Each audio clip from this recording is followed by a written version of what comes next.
Kang Wu stepped into the biggest room he had ever seen. The walls were made of clear crystal that reached so high he could not see the top. Light came from everywhere and nowhere at the same time. This was the Grand Council Chamber of the Galactic Federation, and today was his first day as a human diplomat. The noise hit him like a wall. Hundreds of alien voices filled the air. Some were high and sharp like birds singing. Others were deep and rumbling like thunder. Strange clicking sounds, mixed with musical humming. Wu had never heard anything so loud in his life. He looked around and saw creatures that seemed impossible. Tall beings with feathers instead of hair were making chirping sounds without stopping. Their beaks moved so fast they looked like machines. Near them, giant insects with 6 arms were clicking their jaw parts together in patterns that hurt to hear. Floating above everyone else were clouds of gas that glowed different colors. They made sounds like wind through trees, but much louder. The gas clouds changed from blue to green to purple as they spoke. "Stay close to me," said Li Dummy, walking beside him. She was his teacher and guide. Dummy had been working here for 20 years. "Your first day can be hard." Wu nodded and followed her through the crowd. Every step was difficult because the noise was so intense. He wondered how anyone could think with all this sound. As they walked, Wu noticed something strange. Other aliens would stop talking when they saw humans pass by. They would stare with their various types of eyes. Some looked curious, others seemed afraid, a few appeared angry. "Why are they looking at us like that?" Wu asked Dummy. "You will understand soon," she replied. "Just keep walking." They reached a small area with comfortable chairs designed for human bodies. Around them, thousands of alien delegates filled similar areas, but theirs were shaped for different body types. Some had pools of water. Others had platforms that hung in the air. The most surprising thing was what happened next. Dami sat down and became completely quiet. She folded her hands and looked straight ahead. She did not make any sound at all. Wu was confused. "Should we not introduce ourselves? Should we not greet the other delegates?" "No," Dami said quietly. "We watch. We listen. We do not speak unless we must." This made no sense to Wu. Everyone else in the giant room was talking constantly. The bird-like creatures never stopped their chirping. The insect beings clicked without pause. Even the gas clouds hummed without rest. "But why?" Wu asked. "How can we do our job if we do not talk?" Before Dami could answer, a large creature approached them. It looked like a giant lizard that walked on 2 legs. Its skin was dark green with gold spots. When it spoke, its voice was like rocks grinding together. "Human delegates," the creature said. "I am Ambassador Throkian of the Saurid people. I have a question about your strange behavior." Dami stood up slowly. "Ambassador Throkian, how may we help you? For 46 years, your species has said almost nothing in this chamber. Other new species talk constantly to prove their worth, but humans sit in silence like statues. Why do you think you are better than the rest of us?" Wu felt his face get warm. The accusation made him angry. But Dami remained calm. "We do not think we are better," Dami replied. "We simply follow the ancient agreement." "What ancient agreement?" Thurkian demanded. His golden eyes were full of suspicion. "The privilege of silence," Dami said. "It was granted to humanity by this very council many years ago." Throkian made a sound like steam escaping from a pipe. "Privilege. Every other species must speak constantly to show they are participating. We must prove our intelligence with words. But humans can sit quiet like stones and still vote on important matters. This is not fair." Other alien delegates were now watching their conversation. The noise level in the room dropped slightly as more creatures paid attention to what was happening. "The agreement was made by the full council," Dami said calmly. "We did not ask for it. It was offered to us." "But why?" Throkian asked. "What makes humans so special that they alone can be silent?" Dami looked at Wu, then back at the lizard-like ambassador. "That is a long story. Perhaps you should ask the older delegates who were here when the decision was made." Throkian snorted. The records from that time are incomplete. Many files were lost or damaged. No one remembers exactly why humans received this privilege. It makes no sense. As if to prove his point, the chamber became even louder. Every species seemed to be trying to talk at once. The bird creatures chirped faster. The insects clicked more rapidly. The gas clouds hummed with greater intensity. In the middle of all this noise, the human sat completely still and quiet. Wu watched everything with wide eyes. He began to understand that something very unusual was happening. In a place where everyone was expected to make constant sound, humans were the only ones allowed to be silent. But nobody could remember why. "Dami," he whispered. "Do you know the real reason?" She looked at him with tired eyes. "Parts of it. But the full story has been hidden for decades. What I know might surprise you." The session bell rang out across the chamber. It was a sound that could cut through any noise. Instantly, all the aliens began speaking even louder, as if the bell was a signal to increase their efforts. But the humans remained silent. Wu realized he was witnessing something that made humans unique in the entire galaxy. Out of millions of intelligent species, only humans had the right to say nothing at all. The question that burned in his mind was simple but important. Why? As the day's session began, with thousands of aliens filling the air with constant sound, Wu decided he would find the answer. He would learn why humans alone were permitted to be silent in the council chambers. He had no idea that the truth would change everything he thought he knew about his own species. 3 days after his first visit to the council chamber, Kang Wu found himself in the deep archives beneath the crystal building. Li Da-mi had brought him here to search for answers about the human privilege of silence. The archive room was dark and quiet, a sharp difference from the noisy chamber above. Rows of data storage devices lined the walls, each one containing thousands of years of galactic history. "The records from 46 years ago are hard to find," Dami explained as she worked at a control panel. "Some say they were hidden on purpose. Others believe they were simply damaged by time." Wu watched her fingers move across the strange alien controls. After several minutes, a soft blue light filled the room. Images began to appear in the air above them. "Here," Dummy said with excitement in her voice. "I found something." The images showed the council chamber as it looked decades ago. The crystal, walls were the same, but everything else was different. The alien delegates looked younger, and there were species present that Wu had never seen before. "This is from 2341, Dummy said. "The year humans first came to the Galactic Federation." In the center of the images, Wu saw 5 humans standing, together. They looked small and fragile compared to the huge aliens around them. The man in front appeared calm and confident, despite being surrounded by creatures that could have crushed him easily. "That is Kim Tae-ho," Dami said, pointing at the lead human. "Earth's first ambassador to the galaxy.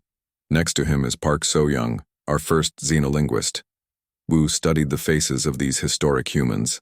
Kim Tae-ho had kind eyes but a strong jaw. Park So-young was a small woman with intelligent features. The other 3 humans looked nervous, which Wu understood completely. "What happened next?" he asked. Dami touched another control, and the images began to move like a recording. Sound filled the room, and suddenly Wu could hear what had happened all those years ago. The noise was incredible, even worse than what he had experienced in the modern council chamber. Every alien species was talking, singing, or making sounds at the same time. The volume was painful to human ears. In the recording, Kim Tae-ho and his team stood perfectly still. They did not speak. They did not make any gestures. They simply watched and listened as the chaos continued around them. "According to Federation law," came a voice from the recording, "all new species must participate in the Great Discourse. For 72 hours they must prove their civilization by contributing to our discussions. Species that remain silent are considered primitive and are given only observer status." Wu saw how some of the alien delegates were already laughing at the quiet humans. Creatures with tentacles waved them mockingly. Flying beings swooped overhead, making rude gestures. But Kim Tae-ho did not react. His team remained calm and quiet, watching everything with careful attention. Hours passed in the recording. The aliens continued their endless talking while the humans stayed silent. Wu began to feel embarrassed for his species. Why were they not defending themselves? Why were they not proving their worth? "Keep watching," Dami said. "The best part comes later." More hours passed. The alien voices grew louder and more aggressive. Some delegates openly insulted the primitive humans. Others demanded that Earth be rejected from the Federation immediately. Through it all, the human team remained silent. But Wu began to notice something strange. While the aliens were focused on their own talking, the humans were doing something else. Kim Tae-ho was watching specific delegates very carefully. Park So-young was making tiny notes on a small device. The other humans were paying close attention to different parts of the chamber. They were not being silent because they had nothing to say, Wu realized. They were being silent because they were learning. "Exactly," Dami said with a smile. "But learning what?" As the recording continued, Wu saw the answer. The human team was studying every species in the chamber. They were learning the different languages, understanding the political relationships, and figuring out how the complex galactic society actually worked. While the aliens wasted energy on empty words, the humans were gathering real knowledge. By the end of the first day, Park So-young had identified 12 different language families among the alien species. Kim Tae-ho had mapped the political alliances and conflicts in the chamber. The other humans had learned about trade relationships, military agreements, and cultural tensions, all by listening and watching. The second day was even more revealing. As the aliens continued their endless discussions, the humans began to understand the deeper patterns. They saw which species were lying about their intentions. They noticed which delegates were working together in secret. They identified problems that the aliens themselves did not even realize existed. "This is amazing," Wu said as he watched the recording. "They learned more in 2 days than some species learn in years." The aliens did not realize what was happening, Dami explained. They thought silence meant stupidity. They could not imagine that someone might gain power by listening instead of talking. The third day of the recording showed the climax approaching. The alien delegates were becoming more frustrated with the silent humans. Some demanded that Earth be rejected immediately. Others suggested that humans were too primitive to understand what was expected of them, but Kim Tae-ho remained calm. He stood quietly with his team, watching and learning, while the galaxy's most advanced civilizations showed their ignorance through constant noise. Then, with only 1 hour left in the 72-hour test, something extraordinary happened. "Kim," Tae-ho raised his hand. The gesture was so simple, but it had an immediate effect. Thousands of alien voices began to quiet down as creatures noticed the human ambassador requesting permission to speak. A massive alien that looked like a living crystal spoke from the center of the chamber. "The human delegate wishes to address the council. This is unexpected. You have remained silent for 71 hours. Do you finally have something to say?" Kim Tae-ho nodded once. "Very well," the crystal being continued. "You may speak, but understand that your words will determine whether your species is accepted into the Federation or rejected forever." The chamber became quieter than it had been in decades. Thousands of alien eyes focused on the small human who had finally decided to break his silence. Kim Tae-ho stepped forward. When he spoke, his voice was clear and confident. "Honored delegates," he began, "I thank you for this opportunity to address the Federation." But what happened next shocked every creature in the chamber. Kim Tae-ho had been listening so carefully that he had learned to speak in multiple alien languages. As he continued his speech, he switched between different tongues, addressing each species in their own native words. The effect was electric. Aliens who had been mocking humans minutes before suddenly sat up straight with surprise and respect. "How is this possible?"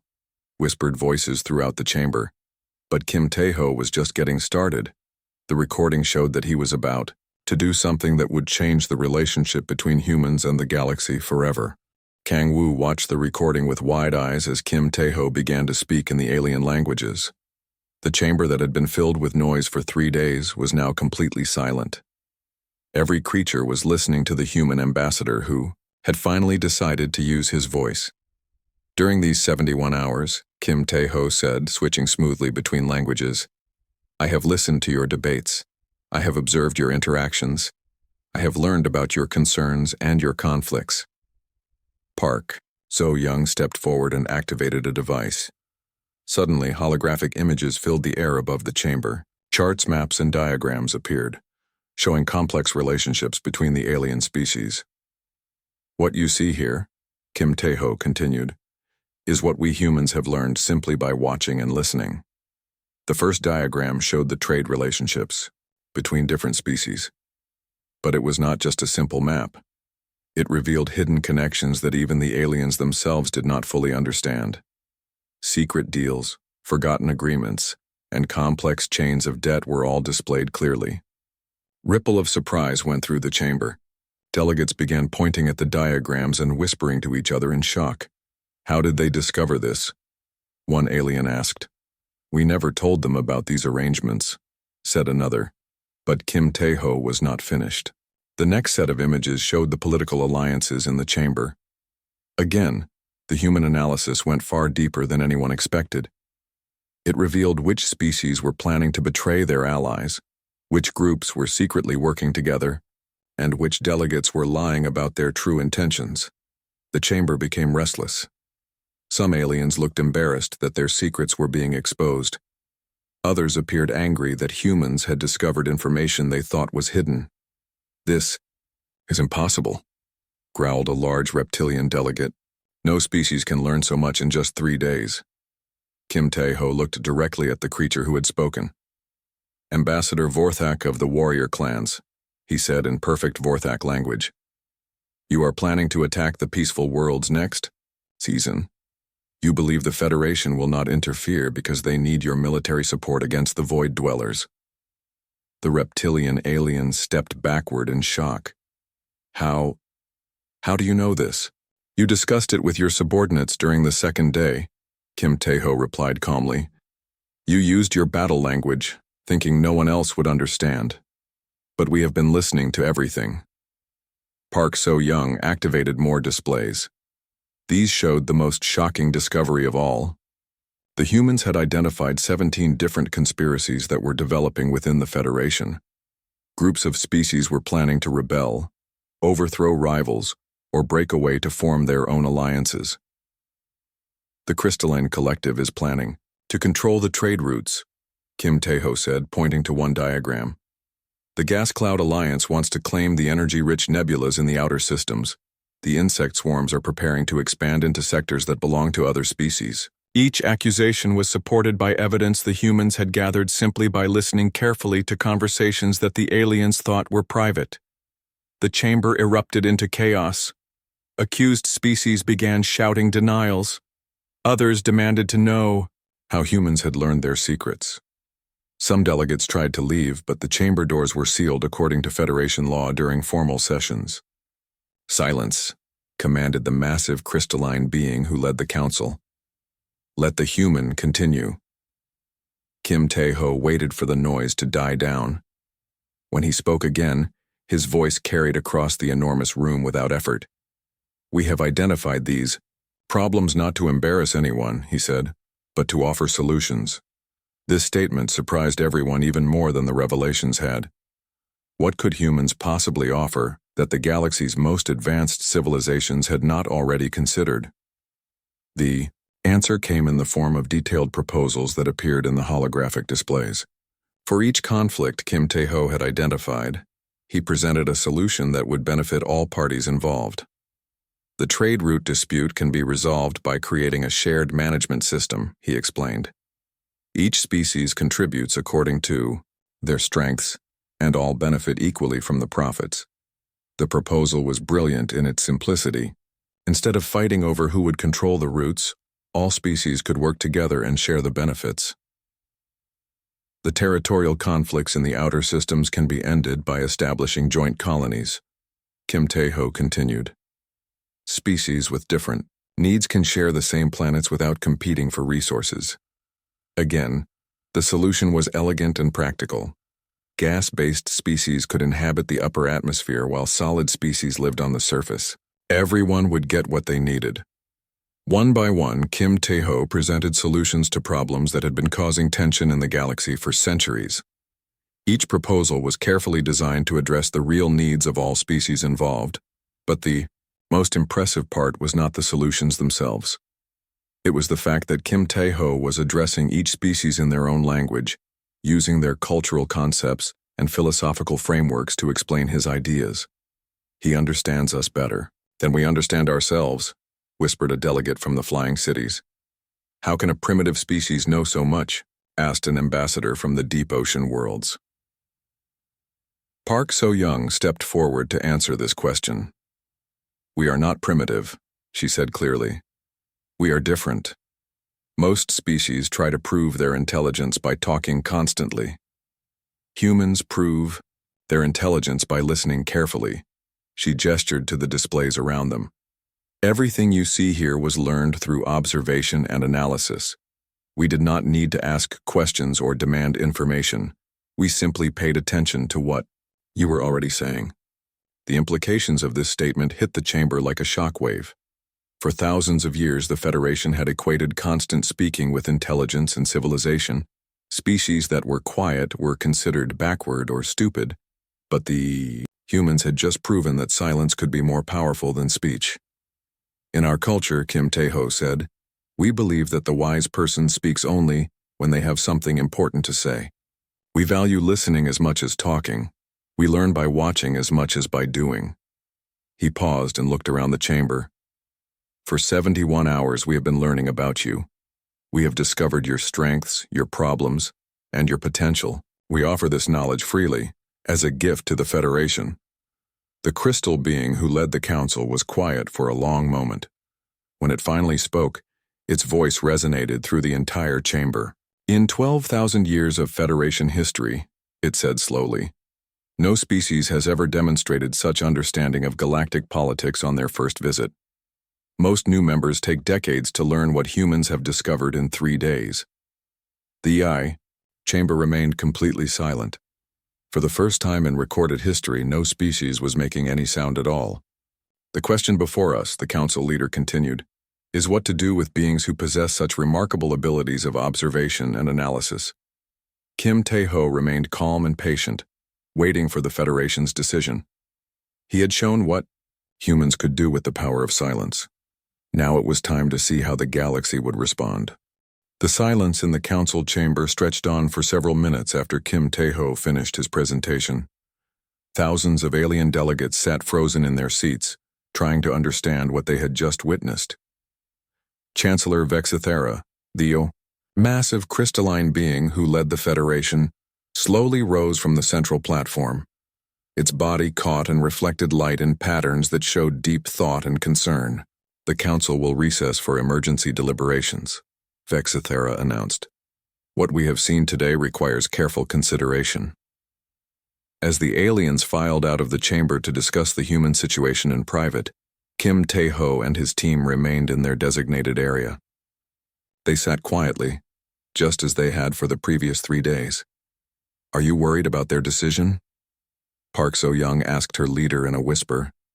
Kim Tae-ho shook his head slightly. "We have shown them who we are.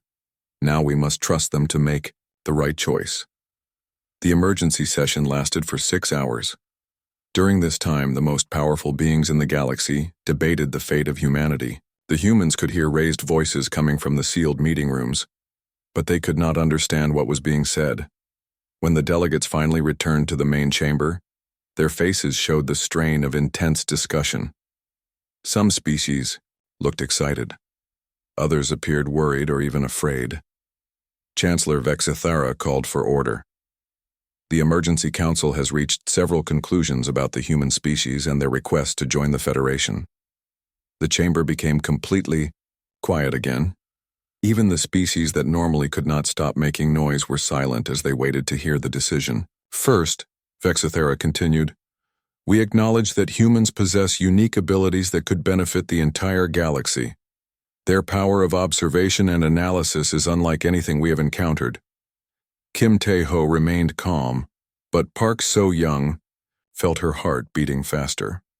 Second, we recognize that human silence is not a sign of primitive thinking, but rather a sophisticated approach to understanding complex situations. Several alien delegates nodded in agreement. Others still looked uncomfortable with this idea. However, the Chancellor continued, and the words sent a chill through the human delegation. We also recognize that these abilities could be dangerous if misused. Ambassador Vorthak, the large reptilian warrior, stood up from his seat. The humans prove they can discover our deepest secrets just by watching and listening. What if they use this power against us? What if they learn things we do not want them to know? Murmurs of agreement rippled through parts of the chamber. The fear was understandable. In just 3 days, humans had uncovered information that many species thought was completely hidden. We could be creating a threat to galactic security, added a delegate from the mechanical collective. These beings could spy on us without us even knowing it. But other voices rose in defense of humanity. They used their knowledge to help us, not hurt us, said an ambassador from the peaceful worlds. Every solution they offered would benefit multiple species. They could have kept their discoveries secret and used them for political advantage, agreed a representative of the Flying Cities. Instead, they shared everything openly. The debate continued for another hour. Species after species stood up to express their opinions about the human question. Some saw opportunity. Others saw danger. Finally, Chancellor Vexthara called for silence again. The Council must now vote on how to proceed. We have 3 options. The first option appeared in holographic text above the chamber. Accept humans as full members of the Federation under standard conditions. They would be required to participate in discussions like all other species. Kim Tae-ho knew this option would destroy the human advantage. If they were forced to talk constantly like the aliens, they would lose their ability to observe and learn. The second option, Vexthara continued, is to reject human membership entirely. Earth would remain isolated from galactic civilization. This option would be devastating for humanity. Earth needed the resources and protection that Federation membership provided. The third option, the Chancellor said, is unprecedented in Federation history. The text that appeared next made Park So-young gasp in surprise. Grant humans a special status never before offered to any species. They would become full Federation members, but with the unique right to remain silent during council sessions. The chamber erupted in shocked conversation. Never before had any species been given special privileges in the Federation. All members were supposed to follow the same rules. This proposal recognizes that human silence is actually a form of participation, Vexthara explained. By listening and observing, they contribute to council sessions in a different but valuable way. But this sets a dangerous precedent, objected Ambassador Vorthak. If we give special rights to humans, other species will demand their own exceptions to Federation law. The humans have proven their uniqueness, responded a delegate from the energy beings. No other species has demonstrated similar abilities. The precedent applies only to them. The debate became more intense. Species that valued traditional ways of doing things opposed the special status. Those who had been impressed by human abilities supported it. We must consider the practical benefits, argued an ambassador from the trading guilds.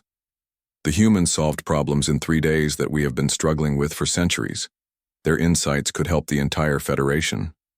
But at what cost? Demanded a representative of the ancient worlds. We would be changing fundamental Federation law for one species.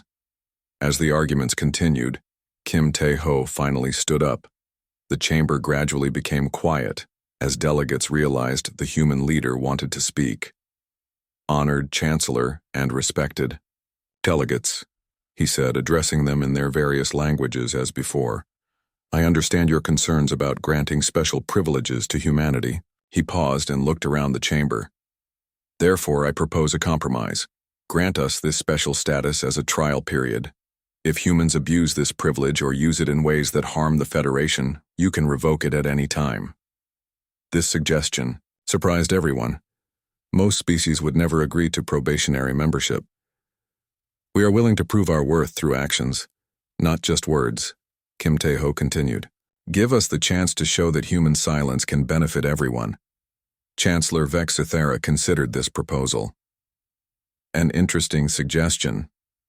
The special status would be temporary and conditional. The debate that followed was shorter but more focused. The idea of a trial period made the proposal more acceptable to species that had been opposed. When the final vote was called, the result was close but decisive. By a margin of just 43 votes, the Federation agreed to grant humans the unprecedented privilege of silence. For the first time in galactic history, one species would be allowed to participate in council sessions without being required to speak constantly. As the decision was announced, Kim Tae-ho bowed respectfully to the chamber. He had achieved something no other species had ever accomplished. Humans would be Federation members, but on their own terms. The privilege came with conditions. Humans could only speak when directly asked by the Council. When they did speak, their words would carry special weight and authority. They would be expected to use their observational abilities to help solve galactic problems. As the historic session ended, Park So-young realized that humanity had just changed the course of galactic history. They had proven that sometimes the most powerful voice was the one that chose when to remain silent. Kang-woo sat in the archive room, staring at the recording as it ended. The images of Kim Tae-ho and the historic vote faded away, leaving him and Lee Da-mi in quiet darkness. Now he understood the truth about human silence in the council chambers. That was 46 years ago, Da-mi said softly. Since then, humans have used the privilege of silence only 12 times. Only 12 times? Wu asked. In 46 years? Each time we spoke, it changed galactic politics forever, Da-mi explained. Our words carry such weight that we must be very careful when we use them. They returned to the council chamber for the afternoon session. As Wu took his seat, he saw the room differently now. The constant noise of alien voices no longer seemed overwhelming. Instead, it was information waiting to be understood. He watched the delegates with new eyes. The bird-like Avirani were not just making random chirping sounds. They were expressing complex emotions about trade negotiations. The insect hexapods were not simply clicking their mandibles. They were sharing technical data about mining operations. For the first time, Wu began to understand what Kim Tae-ho had discovered decades ago. Every sound in the chamber carried meaning. Every gesture revealed intention. The aliens were constantly giving away their secrets, but only to those who knew how to listen. The current session was discussing a growing crisis. 3 major alliances were moving toward war over disputed territory in the Outer Rim. The Crystalline Collective wanted to expand their mining operations. The warrior clans claimed the same systems as their traditional hunting grounds. The peaceful worlds feared that war would disrupt their trade routes. As the debate continued, Wu noticed patterns that the arguing delegates seemed to miss. The crystalline representatives kept mentioning specific mineral deposits, suggesting their real interest was economic rather than territorial. The warriors talked about honor and tradition, but their body language showed they were more concerned about losing face than gaining land. The peaceful world's delegates were secretly communicating with both sides, trying to make separate deals. Da-mi, Wu whispered. I think I understand what is really happening. His mentor smiled. Good. You are learning to see beyond the obvious. Argument grew more heated as the day continued. Representatives stood up and shouted at each other. Some species began making threatening gestures. Others started walking toward the exits, suggesting they might leave the Federation entirely. Chancellor Vexithara called for order repeatedly, but the situation was getting worse instead of better. Traditional diplomatic methods were failing, completely. At this rate, we will have a galactic war within months, Da-mi observed quietly. As if responding to her words, several delegates turned toward the human section of the chamber. Ambassador Vorthak, the reptilian warrior, stood up and pointed directly at them. The humans have been silent through this entire crisis, he declared loudly. They sit and watch while the galaxy moves toward war. Do they have nothing to say about this situation? Other voices joined in the challenge. "Why do they not help us solve this problem?" demanded a crystalline representative. "What good is their special privilege if they do not use it?" The chamber began to focus on the human delegation. Thousands of alien eyes turned toward Wu and Dami, waiting to see how they would respond. Dami remained perfectly still, neither accepting nor rejecting the challenge. But Wu felt something stirring inside him. He had been listening carefully for days. He understood the real issues behind the conflict. Maybe it was time for humans to use their voice again. "Dami," he whispered, "I think I know how to solve this." She looked at him with surprise. "You have been a diplomat for less than a week. This is not your responsibility." "But I can see what they cannot," Wu replied. "The solution is obvious, if you listen to what they are really saying instead of what they claim to want." The pressure in the chamber was building. More delegates were demanding that humans either speak or admit they had nothing valuable to contribute. "If humans cannot help with this crisis," shouted a representative from the trading guilds, "then why do they deserve special privileges?" Dami realized the moment had come. If humans remained silent now, they might lose the respect of the entire Federation. But if they spoke without a real solution, they could make the situation worse. She looked at Wu and saw something in his eyes that reminded her of Kim Tae-ho decades ago. The same calm confidence, the same deep understanding. "Stand up," she told him quietly. Wu rose from his chair. The effect was immediate and dramatic. The entire chamber fell silent, just as it had when Kim Tae-ho had asked to speak all those years ago. Chancellor Vexthera looked directly at him. "The human delegate wishes to address the council?" "I do, honored Chancellor," Wu replied. "Very well. The chamber recognizes Kang Wu of Earth. Speak." Wu stepped forward, feeling the weight of thousands of years of galactic tradition. He was about to become only the 13th human to break the privilege of silence. "Honored delegates," he began, switching between languages as Kim Tae-ho had done. "You are arguing about the wrong things." This simple statement sent a ripple of shock through the chamber. "The crystalline collective does not want territory," Wu continued, looking directly at their representatives. "You want access to rare minerals that exist only in those systems. The warrior clans do not want hunting grounds. You want respect and recognition of your historical claims. The peaceful worlds do not want trade routes, you want security and stability." As he spoke, holographic displays activated around him, showing the same kind of analysis that Kim Tae-ho had presented decades earlier. But these displays revealed the current conflict in ways that no one had considered. "Instead of fighting over who controls these systems," Wu said, "you should work together to meet everyone's real needs." His solution was elegantly simple. The crystalline collective could establish mining operations in the disputed systems, but under a joint agreement that recognized warrior clan historical rights. The warriors would receive honor and tribute from the mining profits. The peaceful worlds would manage the transportation and security arrangements, ensuring stable trade routes. "Everyone gets what they actually want," Wu explained. "The crystals get their minerals, the warriors get respect and compensation. The peaceful worlds get security, no one has to fight." The chamber remained silent as delegates absorbed this proposal. Like Kim Tae-ho's solutions decades earlier, it addressed the real issues rather than the stated positions. But Wu was not finished. "The deeper problem," he said, "is that you have forgotten how to truly listen to each other. You make so much noise that you cannot hear what others are really saying." He gestured toward the various species around the chamber. "Every day you reveal your true needs and fears through your words and actions. But you are so busy talking that you do not notice what you are learning about each other." The truth of this observation hit the chamber like a physical force. For thousands of years, the Federation had valued constant speech over careful listening. They had confused noise with communication. "Humans remain silent," Wu continued, "not because we have nothing to say, but because we believe listening is as important as speaking.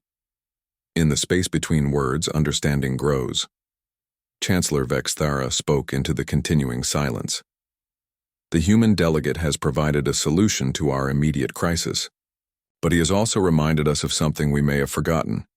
The Chancellor paused, considering its words carefully. Perhaps the privilege of silence is not just about allowing humans to be different. Perhaps it is about creating space for understanding in a galaxy that has become too noisy. As the session ended and delegates began to discuss Wu's proposal, Dami approached him with pride in her eyes. "You did well," she said. "Kim Tae-ho would be proud." Wu looked around the chamber, watching as former enemies began talking to each other in quieter, more respectful tones. "I think I understand now why humans are the only species permitted to be silent in council chambers." "Oh? Why is that?" "Because someone needs to be listening. In a galaxy where everyone is speaking, the most important voice might be the one that chooses when to remain quiet." As they left the chamber that day, Wu realized he had learned the most important lesson of diplomacy. True power came not from having all the answers, but from understanding all the questions. And sometimes the best way to be heard was to first learn how to be silent.